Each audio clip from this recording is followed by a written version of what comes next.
Hello, everybody. Welcome to DelphiCon 2020. The VCL panel is running a little bit long, or sorry, FireDAC panel is running a little bit long, but we're going to jump right into Code Faster Delphi by Alistair McChristie. He has a video we're going to run, and then we'll do some Q&A at the end. As a reminder, all of our sessions are going to be available after the conference finishes as a recording, so you'll get both the content and also the Q&A session at the end. Let's start the video. G'day, I'm Alistair Christie and welcome to my DelphiCon presentation entitled Code Faster in Delphi. This also happens to be the title of my new book, which is all about being more productive in the Delphi IDE. I'm going to share some of my productivity insights with you over the next half hour, but of course I can only cover a tiny fraction. For the rest, you'll need to buy a copy of my book. Go to learndelphi.tv/codefaster. I'm going to start with some keyboard shortcuts in the Delphi code editor. In my book, I have a section that spans 10 pages of keyboard shortcuts, so we're only going to have time to look at a fraction. Knowing the shortcuts in the IDE can save you an enormous amount of typing and pointless waving around of the mouse. I always get a bit of a buzz when I learn a new shortcut, so I hope you find the following a hive of excitement. Let's just open an existing project. And I'll just make a quick mention. You can use the buttons in the IDE, such as the toggle form unit to go between the source and the form designer. But you should learn the shortcuts. So it's F12. So we'll use the F12 key. Using the keyboard shortcuts will save you a little bit of time each time you use it. Using the mouse is quite slow for interacting with the IDE. If you can keep your hands on the keyboard, you'll save a lot of time. So I'd recommend learning as many shortcuts as you can for sort of common IDE tasks. Now, if I write a procedure, I can implement that with the class completion, just Control-Shift-C, and we'll see that's implemented the procedure and put the cursor where we want to start typing. It also works for properties.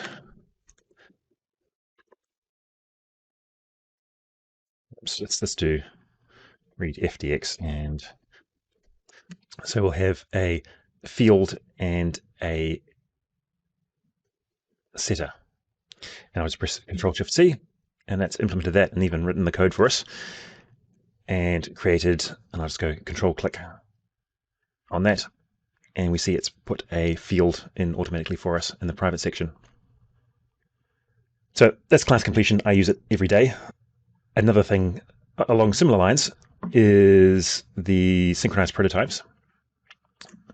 If I add a defunct I'm after and press Control-Alt-P, so our implementation is now different from our interface. But if I press Control-Alt-Shift-P, it synchronizes those, and that works from both locations. So if you don't believe me, and then we have it synchronizing the methods. Now I use this quite regularly. I find it quite helpful. There is a refactoring for adjusting parameters, but I find this a lot quicker. Now you've already seen me use the Control-Shift down arrow to navigate between the implementation and interface, and Control-Shift down, Control-Shift up do the same thing, so I can use the same key to go between them. That also works in the uses, so I can go between the interface and implementation of the uses. Another quick way of finding the uses is we can go in here, and there's a bunch of locations in our source code, and I find that's pretty much all I use this for, is to go find the implementation and interface of the uses. Another thing, if I Control-Click on a few things to navigate to them, we can then go backwards and forward navigating the code with the Alt, left and right arrows. So these are the history buttons. Normally there's some history buttons up here, but I hide them because I've never used the buttons or use the keys. So we can navigate to previous locations in our code by using the Alt left arrow and right. And On a similar note, bookmarks are very handy. So I can come in here and, for instance, add a bookmark by pressing Control-Shift-1. And I could add another one here, Control-Shift-2, and Control-Shift-3. So I've got 3 bookmarks, and I can then just press Control-1, 2, or 3 to go to those locations in the source code. Now, if you want sort of bookmarks on steroids, if you go into the Get It Package Manager,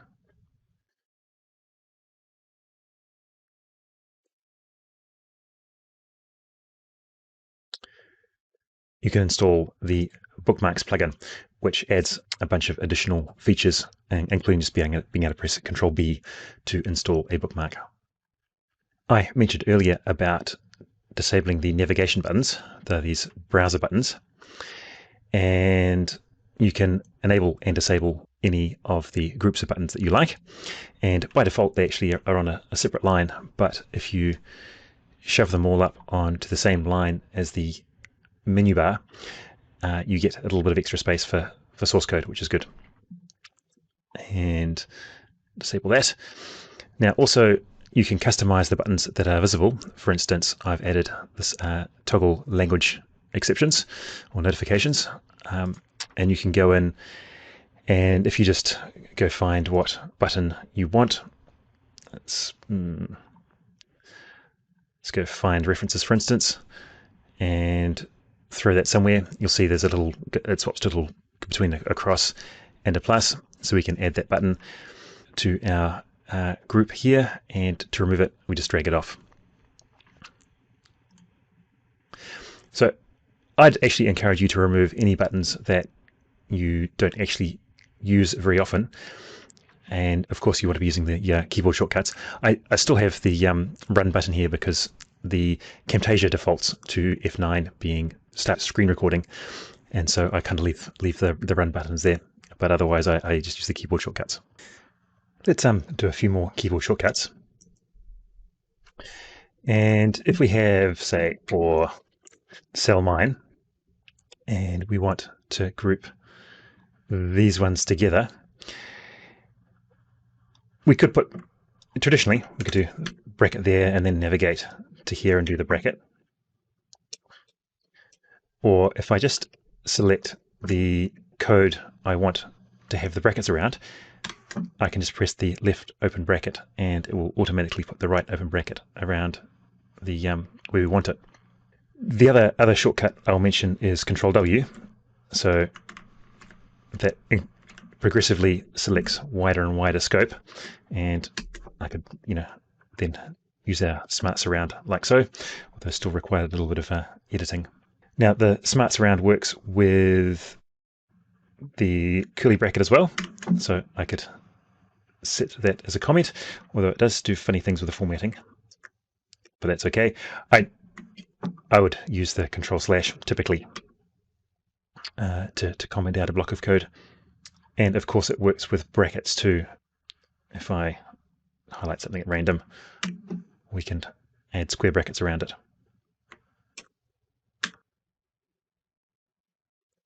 If I select this block of code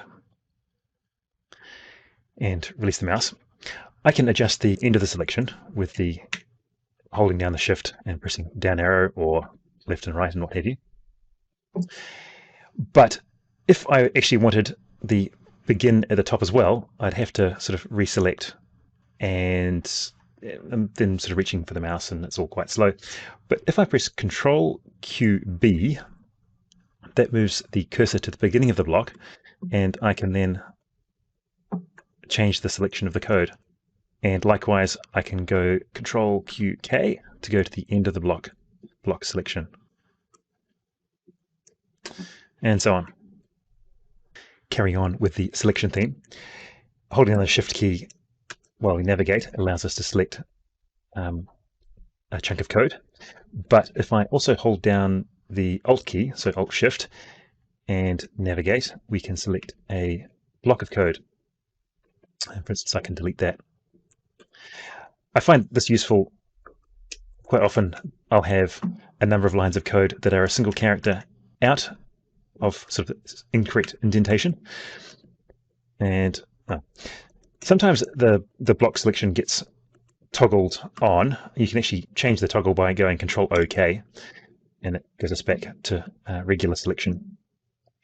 But as I was saying, with the indentation, if I do Tab and Shift Tab, that'll move 2 characters, and likewise the traditional Control Shift U and I for the sort of old indent keys, they're not going to get us into the right sort of location. You can indent right to the end and then back again, like so. Oops, like that. But another way of doing it is if I just hold down the Alt key with the mouse, I can select a single column of characters and re-indent them correctly, like so. That's probably enough editor shortcuts. If we navigate to the top of the file, I know that a lot of people, including myself, like to have each of the uses on its own line. Now, we could manually do this, but there's a much better way of doing it. If we go into Tools, Options, down to the language formatter, and go into Delphi. Let's go line breaks and find the line breaks in the uses, and it's currently set to as is. So we'll say line breaks and uses yes, and save that. And I'm just going to press Control D on the keyboard, and this is the code formatter, and that will automatically format all our code in the entire unit. We can actually just have it, I can just select a block and format that block. So if you're manually formatting your code, using the Control D shortcut can be far quicker. I don't use it as much as I should, partly because sometimes there might be some formatting where things are lined up for readability rather than in a standard way. So let's move on to some Form Designer shortcuts and tips. So I'm just going to create a new VCL application and say no to that. In my book, I have a whole chapter on tips and shortcuts for the Delphi Form Designer. I'm going to share some of them with you now. My favorite is one that hardly anyone seems to know, and it's how you can shift a control, such as a panel, when it's filled with other controls, and you can actually click on it. So you can actually you're able to select it and move it with the mouse. It's something that's much easier to demonstrate than describe, so watch out for it. Let's add some controls to our form in the tool palette. So if I want to add an edit, I could double click on it, or I could click and drag and drop it. If I wanted to control its size as well, I can actually just select the control and drag it onto the form. Now, if I wanted to add, say, 5 buttons, if I shift click on the button, we'll see that's got this blue line around it. I can just keep going until I press escape or select a different control. Oops, no, I have to select a different control.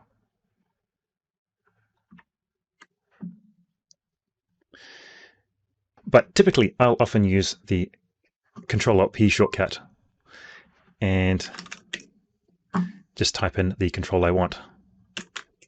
And we can just keep typing controls. Like so. There is, in the properties, and in my book I go into a bit more detail about some of these properties, but if I turn on the persist search filter and type in button, the text stays, and I can just add a whole bunch like so. And let's toggle that back.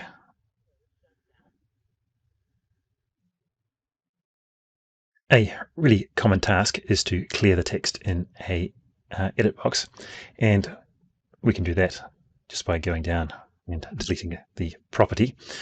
Alternatively, I can right click and just go clear text. So you'll see we've got clear text, right justify, and so on. And that those various things, they also appear down in the bottom of the object inspector, but I have that disabled on my machine. If I right click on the button we can go into the quick edit, and this is now available in FireMonkey as well, which is quite nice.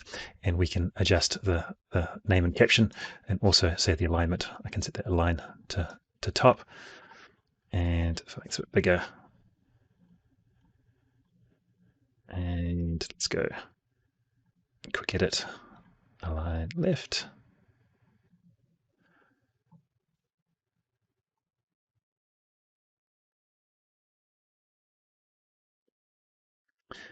Okay, so now we've got all these buttons in our panel, and let's say I now want to move the panel. I can't actually select the panel or click on it. I can select it in the structure view, but I can't move it very readily. I can use the shortcut keys, so I can hold down, oops,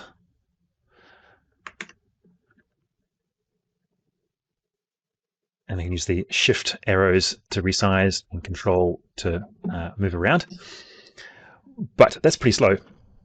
What I can do is click and hold on the button and then press escape, and that will select the panel, and then I can move it to where I want it. Let's say I want to line all these buttons up. I could either select them all in the structure view, or I could drag to select and unselect the edits. Now, if we want to line up with, say, button 4, if I click on button 4, you'll see it's got the black dots around it rather than the grey ones. Likewise, if I click around, and we can select position and then align, and then we can align the left sides.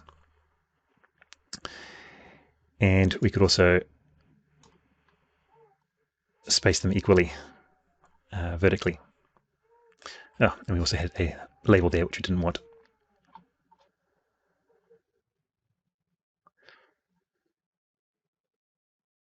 I'll just make a quick mention of the VCL guidelines. We can see when I'm moving controls around, the blue lines highlight whether we're aligned with the top edges or bottom edges, and the pink line indicates whether we are lined up with the text. Now, you can also, if I just have the control selected, I can hold down the control key or the shift key, and that'll bring up the guidelines as well. So, and we can adjust things with the keys as well.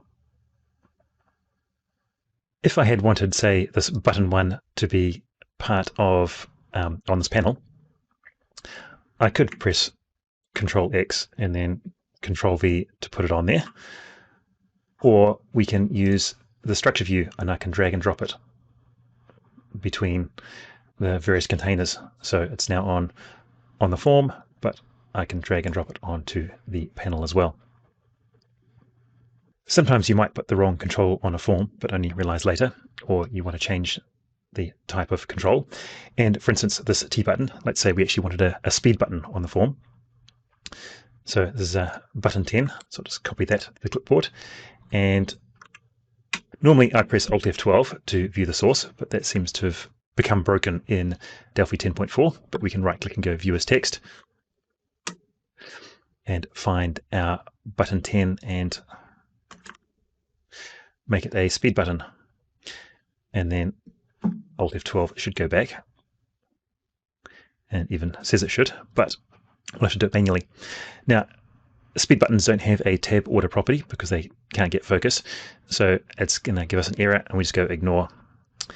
And we see that now our button is now a speed button. However, in the source code, our button 1 down here still says T button. So I can just like compile it or save it, and it will prompt us to make the change. And now our button is a speed button. Similarly, I can take a button and copy it to the clipboard and paste it into Notepad. And I could also make this a speed button. Copy that back to the clipboard, and let's go back and remove that tab order.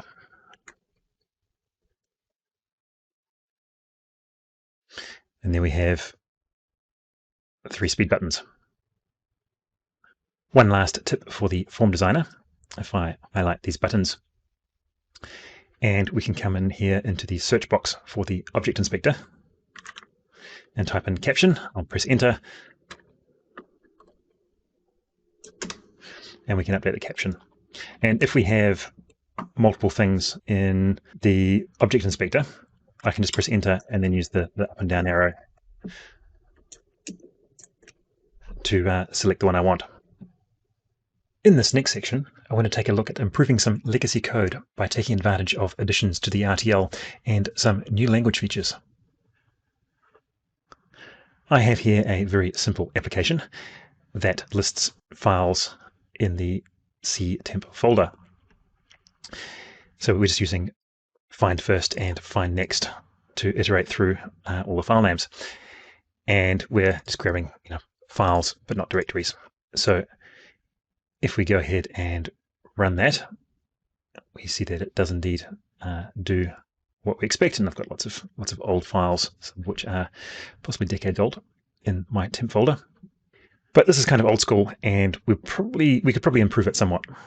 And to do that, I'll start by adding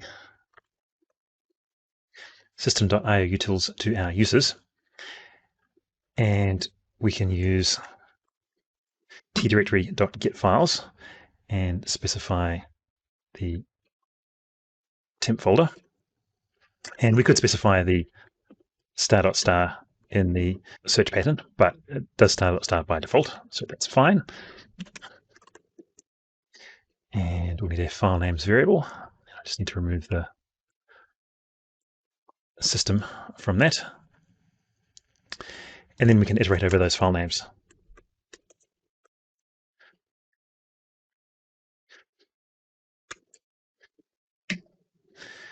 And that more or less does the same thing. And it's about the same number of lines, but we don't need it at the beginning and there. But I think this is a little bit easier to read and understand. And we'll just verify that it does indeed do the same thing, although it's grabbing the directory. So let's go and verify that does what we want. Excellent. So we've now pretty much got the same behavior as before. Now we can further simplify and shorten this code by taking advantage of inline variables.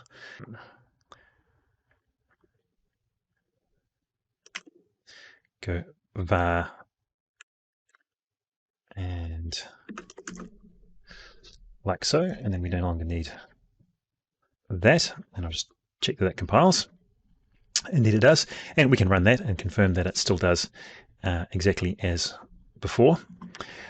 But so that's reduced the number of lines of code, but each line is now a little bit confusing by having these types in here, which we can now actually omit because of another feature that's been added to Delphi recently, or Delphi 10.3, and that's type inferencing.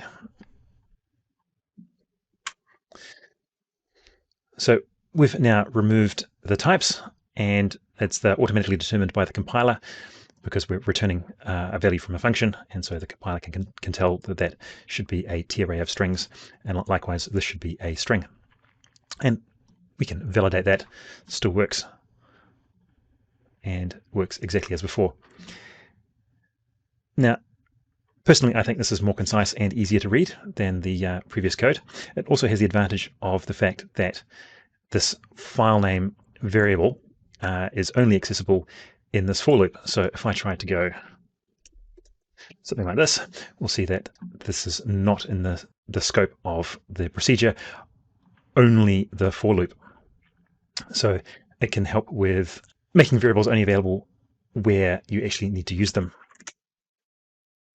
So that's all I wanted to cover in this example. Let's move on. Next, we build a simple application for a fictitious project and look into the power that regular expressions can bring to your applications. Let's just pretend that you've been tasked with getting the URLs for all the images in this web page, or JPEGs. And you could go through and right-click on each image and go copy link address and then paste that into Notepad or something similar. But as we are programmers, we know there are faster ways of doing such things. So let's have a look at the source for the page and find all the JPEGs. And we can see that there are 112 of them. And basically we want to extract these URLs. And we can see that they begin with HTTPS and end with .jpg. So let's build an application to do just this. We need some way of downloading the web page. Now, you could use either the Indie ID HTTP component, but I always have fun with getting SSL working with that correctly. Or we could use the Net HTTP client and request. And we just link those together. So let's throw a button on the form. So from the client, we can just call get, and then we need to specify a URL. And so let's go back to our web page. Grab that URL. And it returns a response. And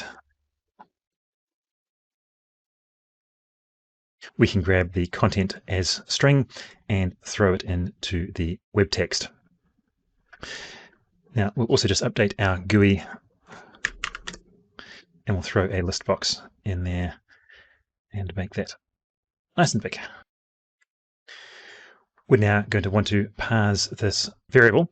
It's a string, and we want to extract all the URLs from it. Now, that's string parsing. That's the domain of regular expressions. So we'll add the system.regularExpressions to our uses. And we want to determine all the matches in our web page. And then we need to specify a regular expression.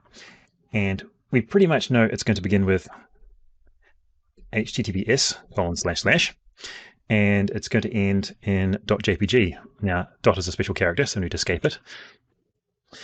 And then we need some magic content in the middle here. And I'm just going to copy and paste it in, because I'm lazy. So basically, this is the internals of the URL. It's I think the domain name and any folders. So from there, we want to iterate through all our matches, and we want to add the items to our list box. We'll add match.value, and of course we don't need the begin end because we only got one line of code in there. And just to make sure things are going right, we'll do a show message, and we'll display the count, the total number of things we've found. Now, if I've written that correctly, let's run that.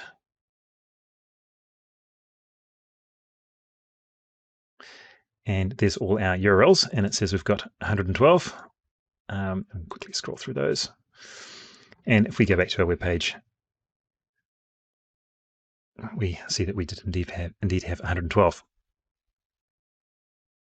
Now, let's pause for a minute and think about what we've written, which is only a total of 6 lines of code. And we've downloaded a web page, and in 3 lines of code, extracted every JPEG URL within it. Just think how much code you would have had to have written had you used basic string commands such as pos, copy, and delete. It would be a lot. Knowledge of the RTL, and in this case regular expressions, can save you a significant amount of time, as demonstrated. Thanks for watching to the end of my presentation. I hope you had lots of "I didn't know Delphi did that" type moments. If so, you'll probably both enjoy and benefit from my book, Code Faster in Delphi. I'm Alistair Christie, and I hope to catch you in a future video.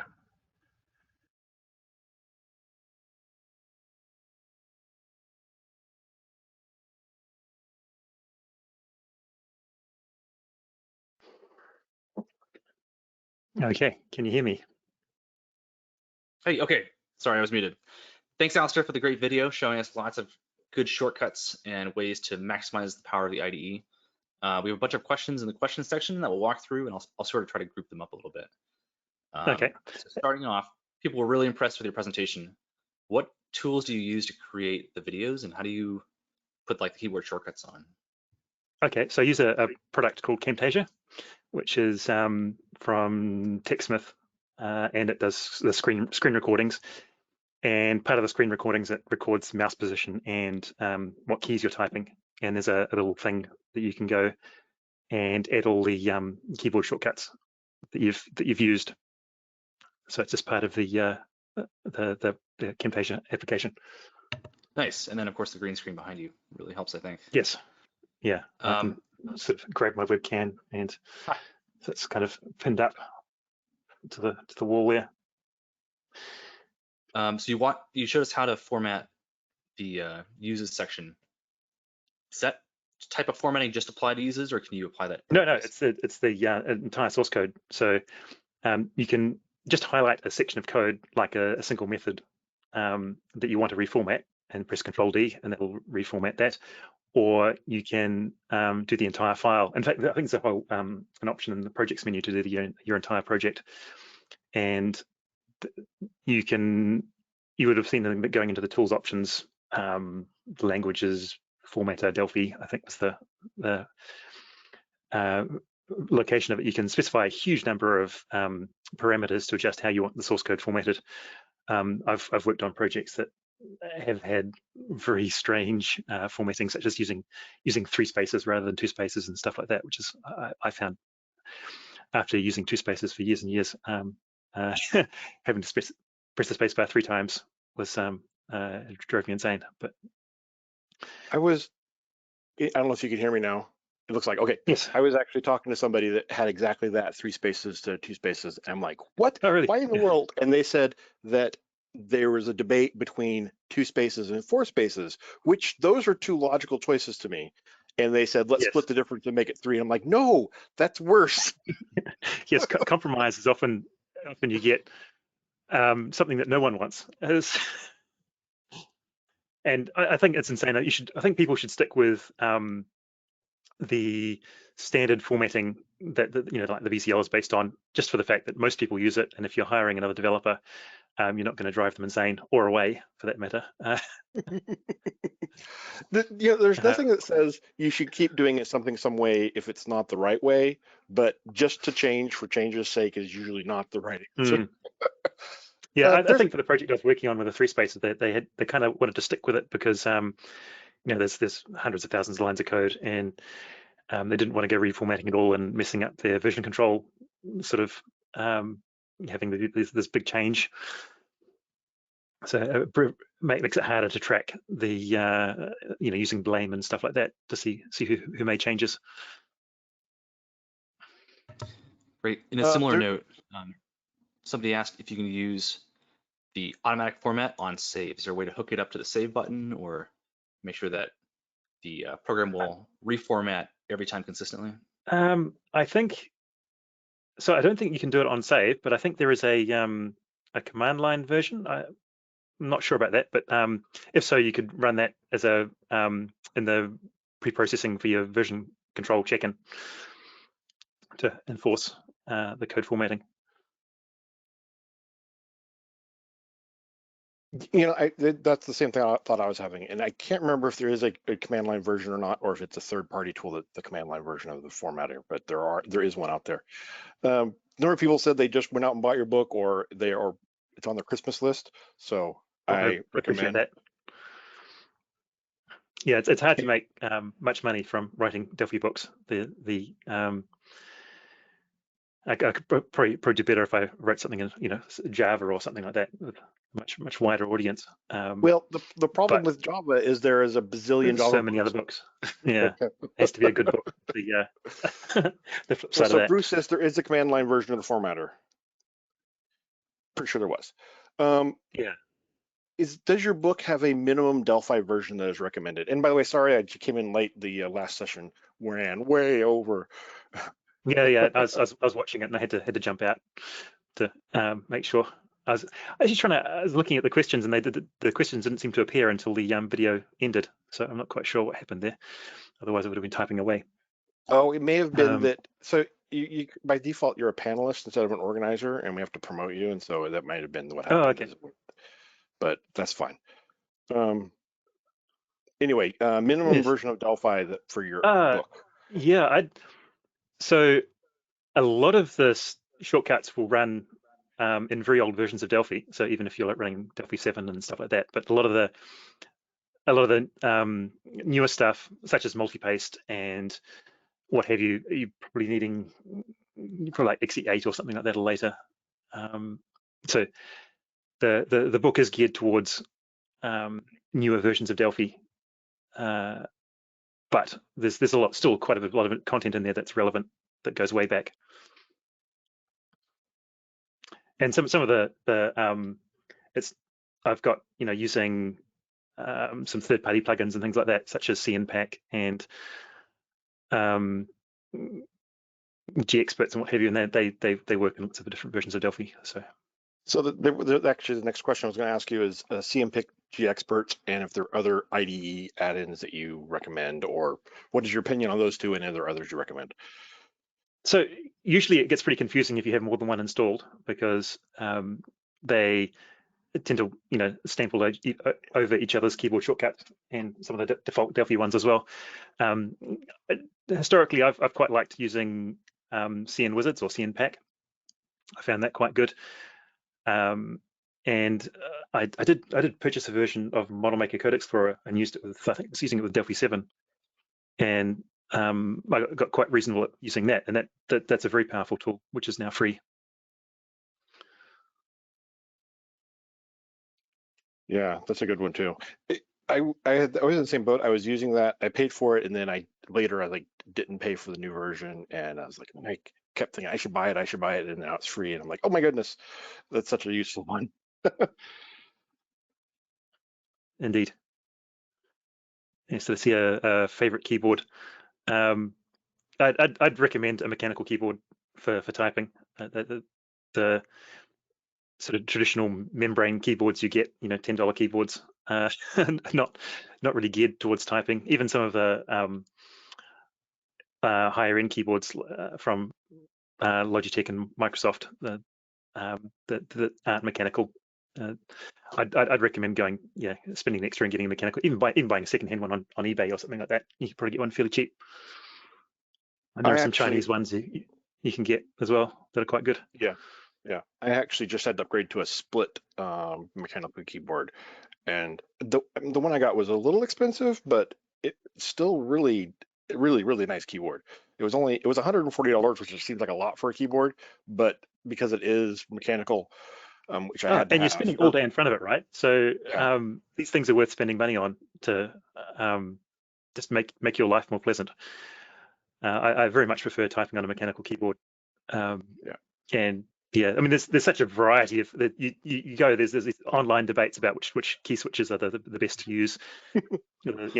Cherry, MX Brown, or Silver, or who knows, and the different clickiness, the sound and travel and all sorts of things that people get obsessive over.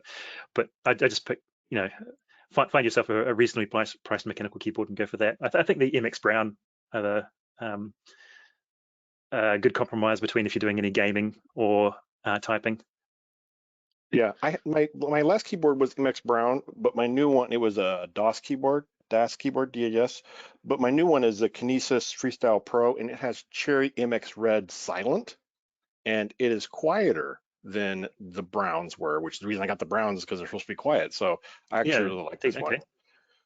And I had to have a split keyboard, and there was a lot more expensive options, but this one I think was a really good compromise as far as being it's a great keyboard beside the fact it's a split keyboard.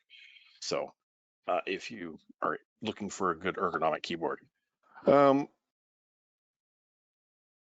does Control D only affect the uses section?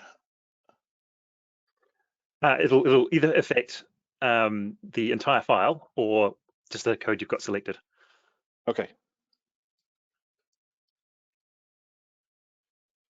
And so there's a few questions here about print versus ebook version of your book, and if you can order both with a discount somehow. So with the ebook, you can just pick, you can just reduce the price by $5 if you want a discount. So on LeanPub, or you can pay more. There's been a few people who've paid more. I'm not quite sure why, but I appreciate the the extra money. And yeah, so there's no discount for both, unfortunately, because they have the prints with Amazon, so the different companies. Oh, okay. So if somebody, maybe they buy the print book and then post a picture online, can you give them send them a coupon code or something? Get them to send me an email. Also, if you can't afford the book, send me an email and we'll see if we can work something out. And if you do have the physical book, take a picture and post it on social media, because honestly, especially in a community like Delphi, where a lot of us know each other, that if you can share recommendations and reviews, I'm always trying to encourage my MVPs to write more reviews of books they use, because it is really useful to help people to know what books to check out. So if you have these books, indeed, post on social media and say, "Oh my goodness, I don't know how I lived before getting Alistair's book." And yeah, awesome. Most of the Delphi books, I mean, I generally try and buy all the Delphi books and eventually get around to reading them. And the general quality of them is fantastic. And the content is great. So yeah, honestly, it's definitely worth.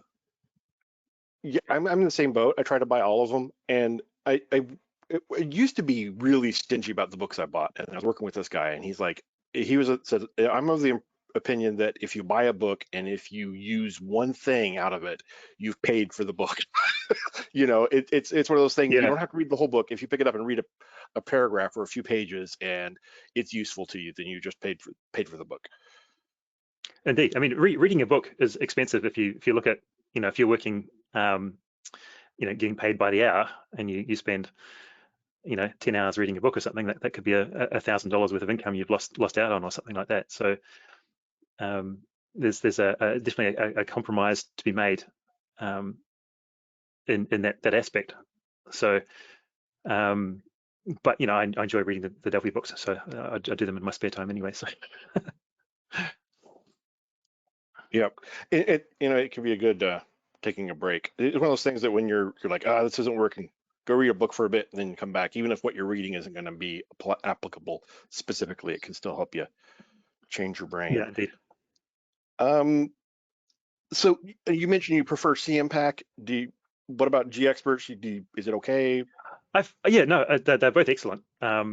It's basically I think I installed I think I might have used GExperts quite a long time ago, and I've used it occasionally. In the CNPack, there's a uses cleaner, which I quite like using occasionally, which is why I have that one installed sort of by default. And yeah, there's I mentioned a few aspects of each of these IDE plugins, but each plugin in themselves would warrant a book in the various things you can do with them. So yeah, but I think just pick one. I mean, they're both excellent. Or then swap between them or whatever, or try installing both of them. But it usually ends in a little bit of confusion. Yeah, so I've talked to I try to be minimally aware of everything, but I also talk a lot to MVPs about what they recommend and what they're using. And a lot of MVPs use both CMPack, or MVPs are in both camps. Some of them love CMPack, some of them love GExperts. There are benefits of both. As Alistair said, you can make them work together, but it is effort. But definitely, if you're not using either of them, you're really missing out. So definitely recommended there. The comment here. Go ahead. So carry on. I was going to say, asking if you're going to have a international plans for international options for the PDF. It doesn't say translated, so for Brazil, I'm not sure if it's not able to be purchased in Brazil for some reason, or. It should be able to. I've put no restrictions on the regions on either Amazon or LeanPub. I don't think LeanPub has an option. But if there's an issue, send me an email, or if you're wanting to translate translate the book into another language, we can probably discuss that. Yeah, that's a good point. Translations, a lot of potential there. We should talk to some of the MVPs. We got a ton of MVPs in Brazil. I'm sure they'd love to help you translate. Any tips for copying forms as templates for a new form? You can use form inheritance, of course. I've used that quite a lot to quite good effect, but it can be a little bit confusing to maintain depending on how big your inheritance hierarchy is from a you might have your base form which has sort of default property set on it, then you might have one for wizards and a wizard for importing CSV files or something like that. And yeah, that it can get a little bit confusing, but it can also save you a lot of time. It's actually not something I've mentioned in the book. I should probably add that to the bonus content. So you have the code better in Delphi coming up. Maybe that could be something in there, huh? Possibly. I'm not sure. I've been quite keen to get into finishing that off. I've got about 100 pages written, but I haven't done anything on that in months, so I have to get back into that. I also want to do a video course for the Code Faster in Delphi and throw that on Embarcadero Academy and Udemy probably. That would be awesome. So Danny Wynn, one of our MVPs, commented he loves your book, really likes your book. It's great. I don't know words in his mouth, but yeah, everybody that I've talked to that has read it really got a lot out of it. And I commented, actually, just in the last session, towards the end, I commented about that I'd learned a lot in that session and how even if you feel like you've been doing this for years, like I do, there's still so much to learn and things. Kerry commented that he was looking back through his book preparing a session and is like, oh my goodness. I saw that, what? Yeah. I didn't know that. And that is so true. There's just so much. You just really cannot keep it all in your head. And I know you've had this experience as well, that you Googled how to do something and you find out, something, I've made a video on it and I don't remember doing it. So I end up referring back to my own material, which is quite bizarre.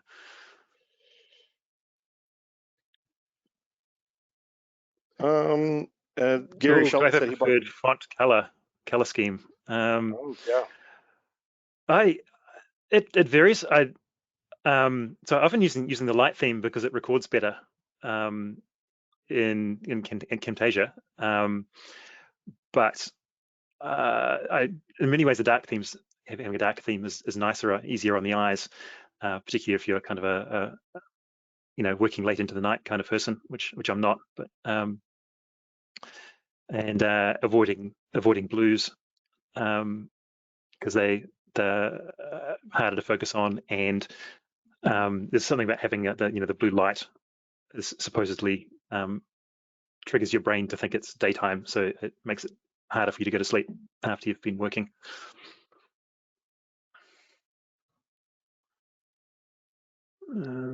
Sorry, I just was Adam's going to jump over and start the next webinar. So okay, yeah. As far as fonts goes, I found a website called, I'm just trying to look it up here, I think called Nerd Fonts, that I recommend checking out, that has a ton of fonts on it. And there's another one there's a few websites that just specialize in IDE fonts, code fonts, that are great to look at, and they like give you the ability to try it in different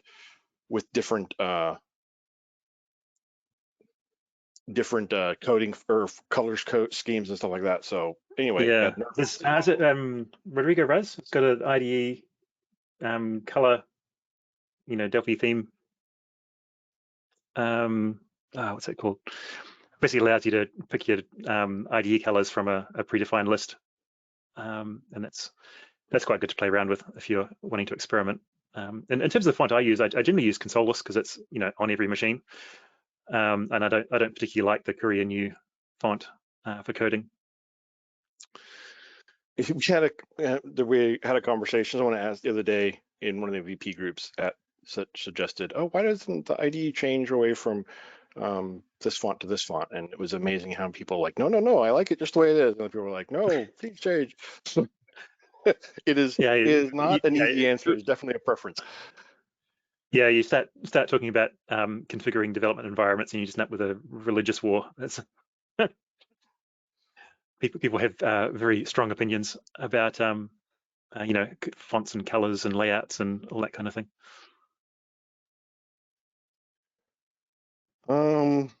Any ideas how we can motivate the new generation of developers to use our wonderful Delphi? Honestly, and I will answer this because it's something I think is important as well, but just find opportunities to talk to people about it and share your experience. Even if you don't feel like you have anything to share, start a blog. It's amazing how useful that can be. Twitter and Facebook and all that kind of thing. I mean, you don't have to start your own blog. You just do some posts on social media. It's you probably already have a Facebook account, so yeah. Although I will recommend having a blog is way more useful than just being on social media, especially Facebook, because with a blog you are better able to own your content, right? It becomes attached to you better. And whereas Facebook, people have to be logged into Facebook. Same thing with LinkedIn. If they're not logged into LinkedIn will be like, nope, you can't read that. So, and also, LinkedIn and Facebook, they don't index in Google very well. Yep. And often, it's if you're just have a blog to record how to do things just for yourself, effectively, and just make it public. That can be quite handy because you often you might come back years later having to make some sort of change, and having a blog post reminding you how to do it can be quite helpful. Yep. So yeah, I'm actually talking with I volunteered to speak with a group. It's online, but it's a local group that's doing a class in software development next week after next. So look out in your community, see who you can find. There are always places you can find people that are would love to hear from somebody with some experience, and tell them, hey, this is Delphi, this is why it's awesome. And actually, Adam's not here. So Adam is I think he's not here, he's gone. Yeah, he's left. He's starting the next session, but he's a younger guy, and he took computer science in school and then went into the Air Force, and now he's doing an internship transitioning back from the Air Force.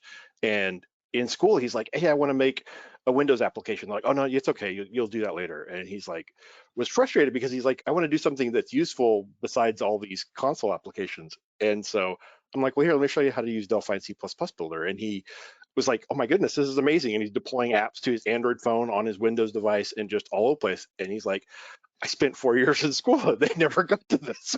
So there is a lot of demand. People want to know how to do this, and they're just being told it's hard, but it's not.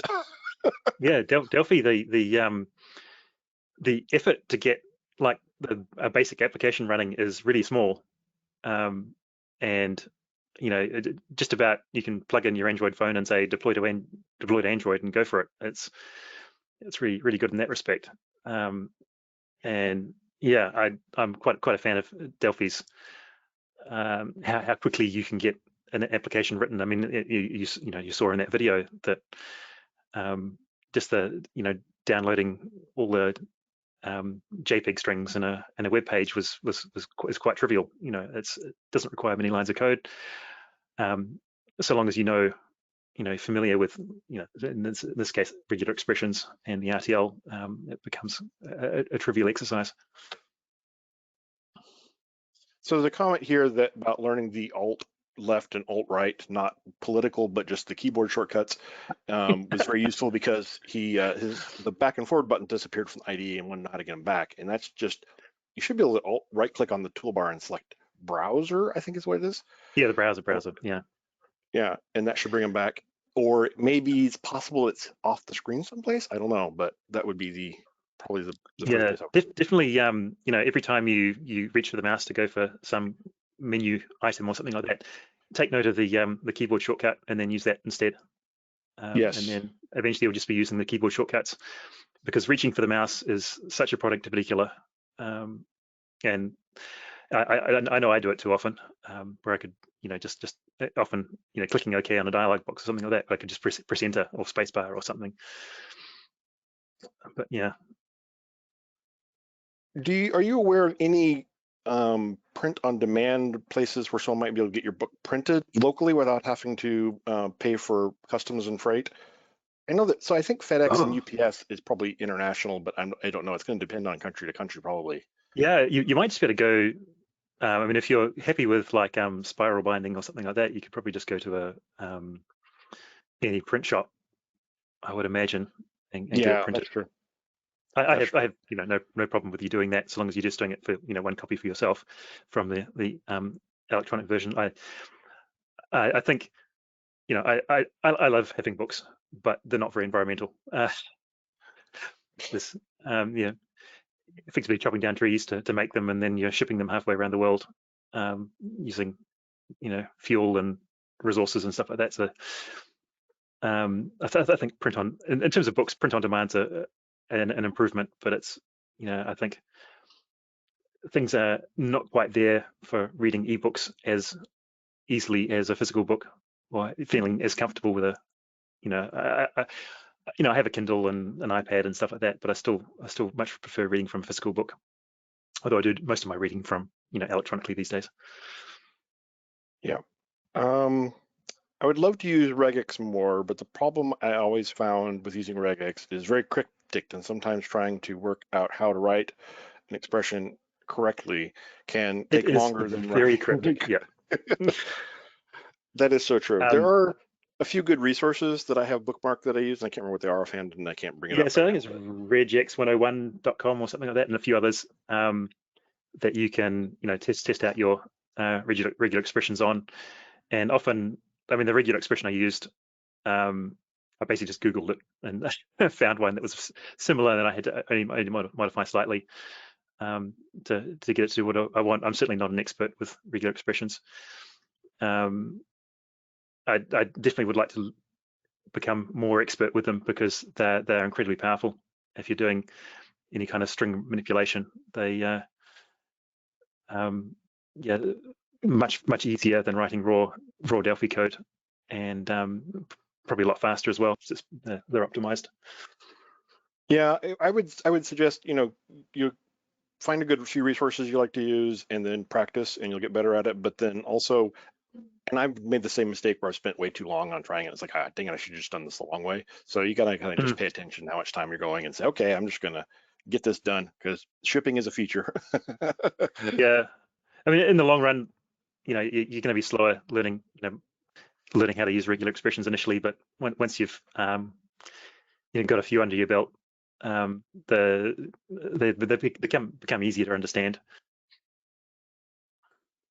Yep.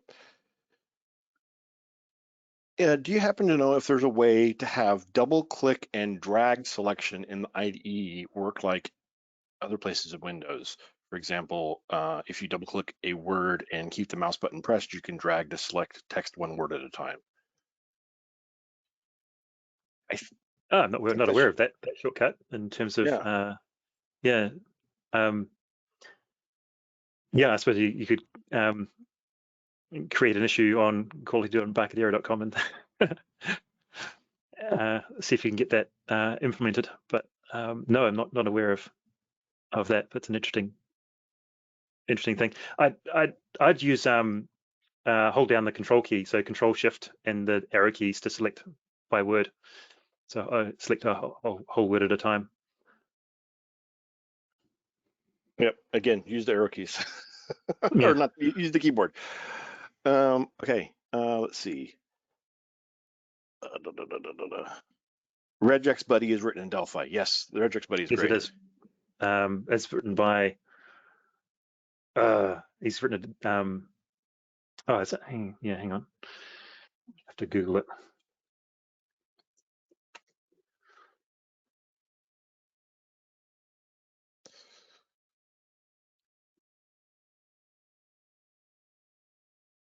Yeah, I can't remember his name, but he's also got a book on using regular expressions. Regex regular expression cookbook, I think it's called. Yeah, he has a website too that's really good. I think it's regular-expression. but I can't remember.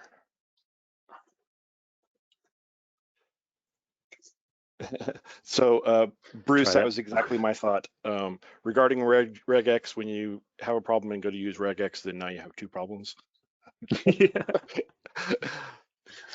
and that's it's regex is one of those things that you have to be careful because you don't want it to become another problem to maintain, because it is complicated. And this kind of goes back to the reason I love Delphi, is because the code is so easy to read. And that's one problem with regex, is it's not necessarily easy to read and not necessarily easy to maintain and change. So that can be tricky.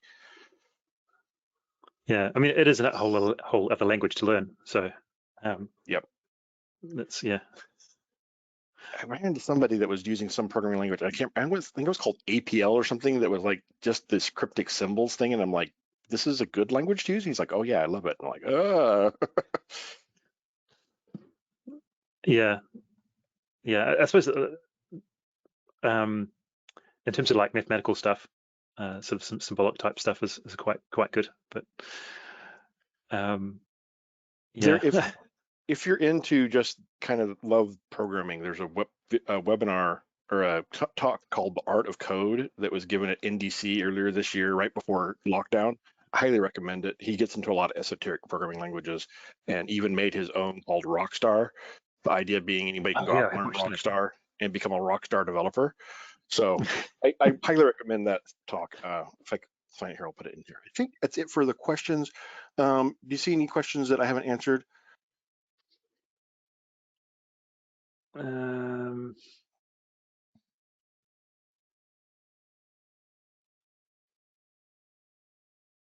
Yeah, nothing that I can immediately answer, but okay. All right, fantastic. Well, thank you, Alistair. I do recommend Alistair's book, by the way. It's good stuff. I like it, but I don't know. Sometimes I feel like I'm biased, but I don't know why I think that. But everybody else I've talked to that's read it loves it as well, and just finds it incredibly useful. So yeah, there's quite a few reviews on it now, which is quite nice. Good, if you good. Go to learndelphi.tv/codefaster. There's some links to reviews in there if you're just wanting a second opinion on it. Fantastic. In a book, like we said, honestly, a book is one of those things that it's not that expensive really, and you're going to get something out of it that's going to pay for it so quickly. Like I said, I feel like there's things I know that I see Alistair do videos about, and I'm like, I didn't know that. It's almost embarrassing, I must admit. I'm certainly not. I can be guilty of that as well, in terms of as you know, with the component wizard, which I completely forgot about in one of those videos. But oh, here's one more question I missed from: does Control-Shift-0 work in the latest version of Delphi? Oh, I don't know. I generally don't get up that far in terms of the the bookmarks. I think so, but there is the bookmarks at Parnassus bookmarks add-in that changes bookmarks behavior. That's highly recommended if you're not using that. There's a couple of those Parnassus book plugins in Get It that are free now that are highly recommended. No, Control-Shift-0 does not work. Okay, so do you have the Parnassus bookmarks and navigator installed? I don't have it installed currently. Yeah, both of those are excellent add-ins to the IDE, and I mentioned them in the book. At the moment, I've just got a clean installer, Delphi 10.4.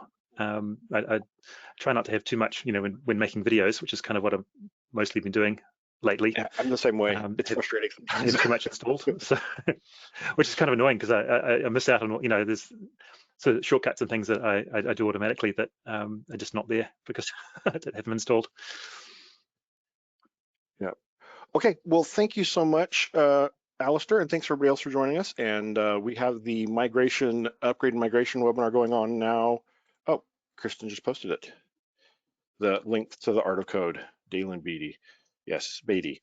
Great stuff. Fantastic. Jan Govets. Jan Govets, I probably mispronounced his name. He was the guy that wrote Red Juck's Buddy. Yes. Yes, that's right. Okay. All right, is that it? comment on keyboard shortcuts. They are dependent on your nation, or I guess your local internationalization settings based on US keyboards. In Norway with multinational keyboards, all switch keys are almost always some other key. So it's interesting to know. That would be frustrating. That would be frustrating. I've been at events where someone's had a laptop that had an international keyboard, and they're like, "Here, can you show me how to do this?" And I'm like, "Whoa, hold on. Yeah. I don't know how to use this keyboard. It's confusing me." Yeah, indeed. I've had that with we have just a simple example that we have woofers, which are willing workers on organic farms with live on a lifestyle block, and they come and stay with us occasionally, although not currently because we're in the middle of a pandemic. Yes. And yeah, they'll they pass me their phone to type in the Wi-Fi password, and it's like it's really hard not to do the QWERTY kind of layout. Like I almost reach, even though it's a touch screen, I'm actually looking at the keys. I'm still, my finger still wants to go to the QWERTY layout rather than the whatever the French or German layouts are.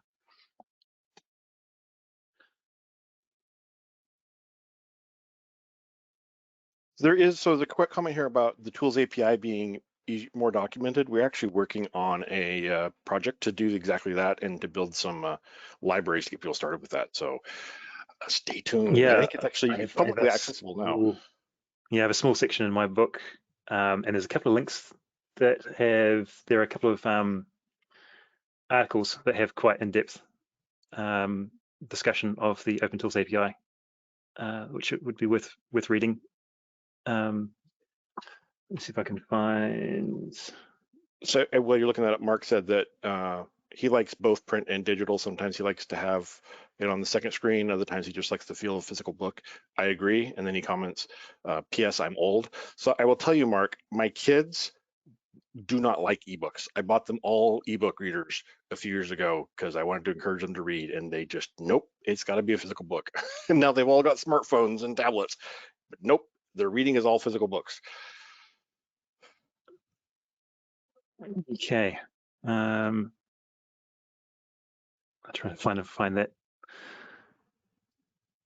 Find the Open Tools API question. It's near the bottom, I think.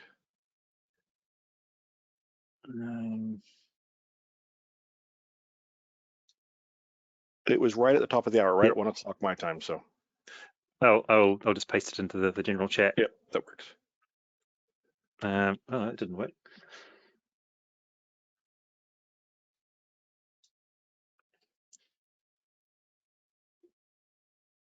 Oops.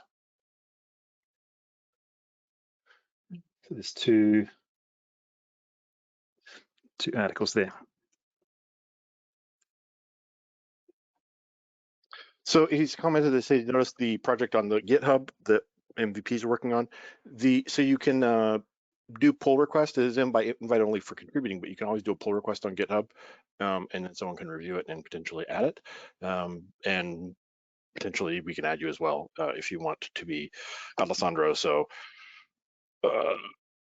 send me an email or talk to someone that's in part of the project, and as well as possibility. So it was mostly just,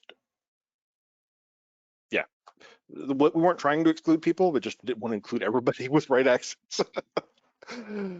But certainly if you do a pull request, or if you have a lot you want to contribute, we can talk to you. Okay.